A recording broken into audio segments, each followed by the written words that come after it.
Alors récemment, j'ai publié un TikTok pour vous expliquer quelque chose qui est très important, c'est que votre talon est là pour vous ralentir. La pointe de votre pied est là pour vous accélérer. C'est pour ça que lorsque vous voyez des sprinteurs de haut niveau courir, comme par exemple Usain Bolt, eh bien, il va passer l'écrasante majorité de son temps dans ces positions-là.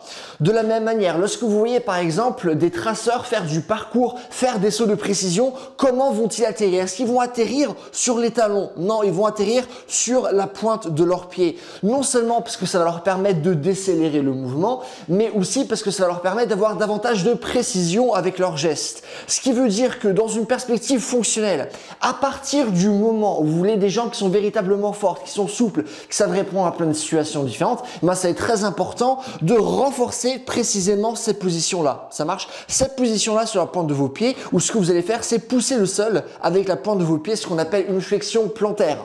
Alors pour effectuer cette flexion plantaire, il y a plein de muscles qui vont entrer en jeu, notamment par exemple les gastrocnémiens, c'est-à-dire les mollets en tant que tels, mais également un autre muscle, le muscle solaire, dont on ne parle pas assez, qui va justement nous permettre d'effectuer cette action-là, mais qui va également protéger notre tendon d'Achille. Donc nous, ce qu'on va faire pour vraiment renforcer cette position, c'est par exemple, premièrement, faire du travail de poussée de traîneau. J'ai un traîneau, je commence à le pousser. Ça marche? Pourquoi c'est intéressant? Parce que lorsqu'on va pousser, eh ben à chaque fois on va être dans cette position, on va être sur la pointe de nos pieds. Donc ça c'est quelque chose qui est important.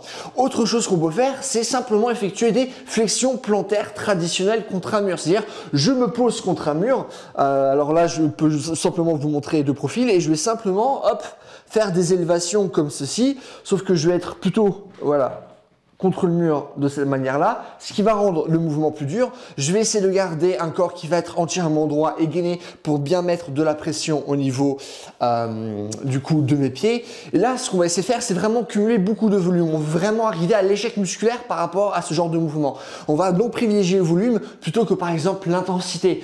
Donc faire 3, 5 séries, 10, 15, 20 répétitions, si ce n'est plus, plusieurs fois dans la semaine pour vraiment bien renforcer cette position-là. Autre chose que vous pouvez faire, c'est également des flexions plantaires, mais cette fois-ci, au lieu d'avoir nos jambes qui vont être toujours droites, on peut garder les jambes qui vont être pliées, mais avec les genoux qui vont davantage s'avancer, ce qui va nous permettre de travailler différemment.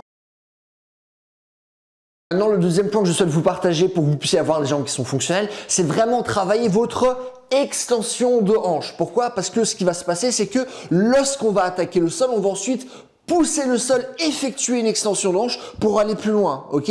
Ça va être exactement la même chose lorsqu'on va sauter. On va faire une extension de hanche pour pouvoir aller vers l'avant. Et donc, à partir du moment où cette extension de hanche va être forte, eh bien, vous serez capable de courir plus rapidement, vous serez capable de courir plus longtemps et vous serez également capable de mieux sauter et vous aurez les jambes qui vont être plus fortes de manière générale. Donc, comment va-t-on travailler cette extension de hanche? Alors, on pourra la travailler de manière très spécifique par rapport à la course et c'est exactement aussi ce que vous allez travailler, ce que vous allez faire votre travail de traîneau, mais ce qui peut être aussi également intéressant, c'est faire du travail de good morning. Donc par exemple, lorsque j'ai les jambes qui sont entièrement tendues, qui sont l'une contre l'autre, ce que je vais faire, c'est que je vais venir ramener mon dos vers l'avant, je vais garder un dos qui est droit en extension, jamais en flexion, antéversion du bassin, me lester, faire plusieurs répétitions de cette manière-là. Ça, c'est un exercice qui est très intéressant. Aussi, tout ce qui est travail qui va être davantage mêlé à l'explosivité, que ce soit aussi par rapport au soulevé de terre, et bien ça aussi, c'est du travail qui peut être très intéressant pour justement avoir des jambes qui sont fonctionnelles. Ça marche? Donc, si déjà vous mettez en place ces deux points-là, et bien vous allez avoir des jambes qui vont être véritablement fortes. Ça marche?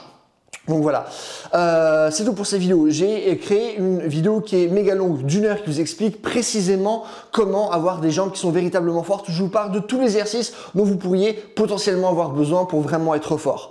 Donc je vais vous la mettre à la fin de celle-ci. Et autre chose, j'ai un programme qui parle précisément de cette problématique-là. Comment ne pas avoir des jambes qui sont faibles? Comment avoir des jambes qui sont fonctionnelles? Comment ne pas avoir mal aux genoux ou au niveau de vos chevilles, au niveau de vos hanches? Comment avoir un corps qui est à la fois souple mais également fort? Comment avoir un corps qui sait répondre à plein de situations différentes mais spécialisé par rapport aux jambes? Si ça vous intéresse, c'est vraiment un programme qui va vous faire énormément progresser. Vous allez pouvoir le retrouver sur mon site, promis dans l'inscription. Et voilà, c'est une bonne journée. Bye.